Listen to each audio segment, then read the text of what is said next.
खेलों के मैदान का रुख करेंगे, लेकिन ये मैदान नहीं है, ये एक ऐसी खेल है जिसको आप इंडोर खेलते हैं। और क्या आप जो है और इंडोर के भी इंडोर, मतलब ये कि आप अपने जो बॉक्स अल्लाह ताला ने आपको अता किया ना, ये वाला बॉक्स, उसमें ये गेम खेला जाता है। और और हाथों के ये है, जरिए खेला जाता है। अच्छा वैसे हाथों को सिर्फ हम इंस्ट्रक्शंस देते हैं अपने ब्रेन के जरिए और वो हाथ वो करना शुरू हो जाते हैं। अक्सर लोग तो कहते हैं कि हाथ खुद ही कर रहे होते हैं, मैं पता ही नहीं होता।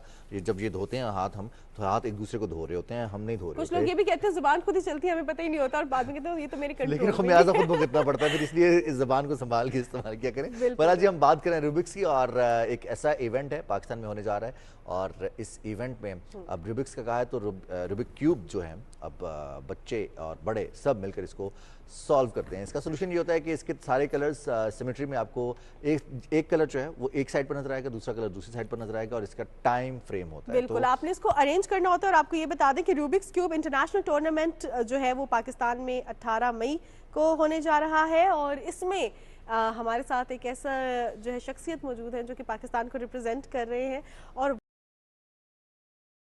वाहिद पाकिस्तानी एम्पायर हैं। और बेसिकली इनके क्या इसमें जो है कंट्रीब्यूशन है, इसके साथ साथ पहले कौन कौन से एजाज़ात इन्होंने हासिल किए रूबिक्स क्यूब्स के हवाले से, क्योंकि हम देखते हैं कि लोग इसको जल्दी जल्दी कुछ सेकंड्स में बिल्कुल कंप्लीट कर रहे होते हैं, और मुझे बड़ा अजीब लगता है। और बल्कि मुझे तो हैरान हो जाती हूँ देख के कि वाकई ऐसे हो सकता है या नहीं। तो हमें अब्दुल्ला ने ज्वाइन किया है। बिल्कुल सही, चलिए अब अब्दुल्ला से बात करेंगे हम ये वाली कि अब्दुल्ला गुलाब हमारे साथ मौजूद है, जो कि पहले इंटरनेशनल अंपायर हैं, इंटरनेशनल इवेंट में अंपायरिंग करेंगे, और पाकिस्तान के नेशनल रिकॉर्ड होल्डर हैं, ना सिर्फ रूबिक क्यूब्स में बल्कि और भी कुछ गेम्स हैं जिसमें अब्दुल्ला बहुत अच्छे हैं। तो अब्दुल्ला अस्सलाम वालेकुम। बड़े रिकॉर्ड्स बनाए। अस्सलाम वालेकुम Abdullah, and welcome to the show.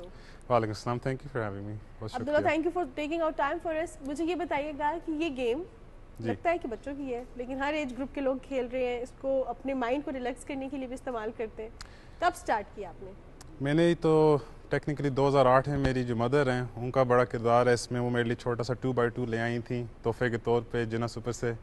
लेकिन उसके बाद जब मैं कनाडा मूव हुआ तो 2013 में मेरे चंद दोस्तों ने चैलेंज किया कि तुम कर सकते हो या नहीं। तो उस चैलेंज के थ्रू मैंने एक 3x3 की रूबिक्स क्यूब जो जनरल होता है वो लिया, और फिर यूट्यूब पे देख के, उस ज़माने में ट्यूटोरियल्स भी कम होते थे लेकिन कोशिश करके सीख लिया, और अब 10 साल बाद डेलीगेट बनाए हूँ। और अच्छा जी, वैसे इसकी अंपायरिंग जो है वो हम देखते हैं बाकी स्पोर्ट्स हैं उसमें ओपोनेंट्स होते हैं, 2 ओपोनेंट हैं। अब इसमें तो आपका ओपोनेंट टाइम है, या जो आपने अगर किसी तरह से रूबिक क्यूब को एक ख़ास शक्ल देकर जो कॉम्पिटिटर है उसके हाथ में दिया है जिसने कम्पीट करना है और अगेंस्ट अ टाइम, तो अंपायरिंग कैसे इसमें इन्वॉल्व होती है, क्या क्या चीज़ें करनी होती है, मॉनिटर करनी होती है? जी, जब कि कंपटीशन जो होता है इसके वर्ल्ड क्यूब एसोसिएशन की रूल्स एंड रेगुलेशंस के अंदर होता है, तो ये पूरी दुनिया में हमने स्टैंडर्डाइज किए हुए हैं, जो इसकी सबसे अच्छी खासियत है।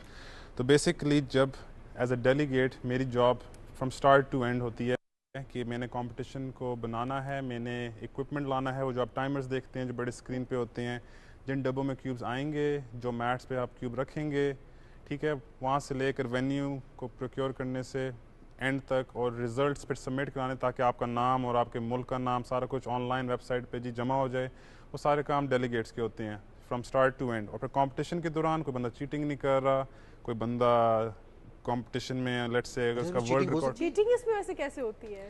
तो मैं नॉट ओनली डेलीगेट हूँ, मैं WCA की जो डिसिप्लिनरी कमेटी है जो बैन्स देती है, या कह लें या लोगों के जो कंट्रोल में रखती है, आप समझें कैसे चेक रखती है पूरी दुनिया पे कि कोई चीटिंग नहीं कर रहा, कोई ज़्यादती नहीं कर रहा इस कंपटीशन में, तो उस हिसाब से हम उसका एक मेंबर हूँ। तो इसमें चीटिंग हो सकती है। फॉर एग्जांपल अगर ब्लाइंड फोल्डेड इवेंट्स हो रहा है जिधर आपकी आंखें बंद होती हैं, हमने देखा है कि चंद लोग कोशिश करके क्यूब नीचे ला रहे होते हैं, अगर कोई इनएक्सपीरियंस बंदा जज कर रहे हैं उनको, या तो चंद बच्चे ब्लूटूथ के क्यूब्स आ गए हैं, तो जब उनका क्यूब पीछे जाता है तो वो अपने फ़ोन पे निकाल के देखते हैं कि क्या हो रहा है, ताकि उनको पहले से एडवांटेज मिल जाए, वो क्यूब को देख लें। क्योंकि यूजुअली लोगों को सिर्फ 15 सेकंड मिलते हैं एनालाइज करने के before they have to start it. Okay, अच्छा वैसे ये बताएं कि ये आप कितनी देर में कंप्लीट कर लेते हैं इसे? देखें, अल्हम्दुलिल्लाह मैं हर रोज़ इम्प्रूव कर रहा हूँ। मैंने शुरू तो किया था 5-5 मिनट में, अब मैं अल्हम्दुलिल्लाह 10 से 12 सेकंड में अराउंड सेकंड्स में। अच्छा चले, अब आपको हम चैलेंज देते हैं। तब तक इसको वो करें ना, आप इसको खराब कर लें, तब तक हम क्या कहते हैं ये जो खराब करना होता है इसको क्या कहते हैं? स्क्रैम्बलिंग। स्क्रैम्बलिंग। हम देखते हैं कि हम इतने इम्पेशेंट हो जाते हैं समटाइम्स कि हमें अगर एक प्रॉब्लम है और उसको हल करना है, तो उसके लिए बड़ा बेहतरीन सा एक हमारे पास टूल है कि हम इसको कितना प्रोलॉन्ग कर सकते हैं, टेम्परामेंट टेस्ट कर सकते हैं। और इस हवाले से मुझे तो ये लगता है कि इसको सॉल्व करना जो है वो बाकायदा टेस्ट होता है कि आप किसी भी मसले को कितनी देर में हल कर लेते हैं। तो साथ साथ हम इसके मैकेनिक्स भी जिस तरह समझेंगे। अब्दुल्ला ने कहा कि कुछ सेकंड में तो हम एब्जॉर्ब कर रहे होते हैं कि हमारे साथ मसला कौन सा पेश आए। तो Abdullah, your time starts now. Rizwan मेरे हाथ से हम साथ 10 9 हो गया 8 हो गया 7 हो गया 6 5 4 3 3 2 Oh my God, it's done. मैं कहा ऐसे स्लो कर लूँ एंड में। अब्दुल्ला कैसे इसके मैकेनिक्स कैसे काम करते हैं? क्योंकि इसमें हम देखते हैं कि मुख्तलिफ इसकी ना सिर्फ साइड्स हैं, रोटेशन इसकी वर्टिकल भी है, हॉरिजॉन्टल भी है जी। तो ये इसके मैकेनिक्स कैसे काम करते हैं? तो सारे क्यूब बहुत मुख्तलिफ मेथड्स हैं ऑब्वियसली, लेकिन जो सबसे फेमस मेथड है उसका एक हंगेरियन औरत थी, उनका नाम था जेसिका फ्रेडरिक, उन्होंने बनाया था मेथड। तो ये 1980-90 की बात है जब ये क्यूब रिलीज़ हुआ था 1980 में। तो आप बेसिकली स्टार्ट करते हैं एक इस तरह का प्लस साइन बनाते हैं क्रॉस। ओके। फिर बिगिनर्स मेथड में आप एक लेयर सॉल्व करते हैं, लेकिन जो एडवांस मेथड है उसमें आप 2 लेयर्स इकट्ठी सॉल्व करते हैं। जो मैं ये जिस तरह ये बन रही हैं 2 लेयर्स, ऐसे 2 लेयर्स बन गई। फिर आप ऊपर येलो सॉल्व करते हैं, दैट्स द नेक्स्ट स्टेप। और जब येलो सॉल्व हो जाता है फिर आपने जो आखिरी साइड है वो सॉल्व करनी है। तो टेक्निकली 4 स्टेप हैं। हमें तो ये लगता है कि एक साइड सॉल्व करेंगे, दूसरी सॉल्व करेंगे तो खराब हो जाएगी। मैंने बड़ी कोशिश की है।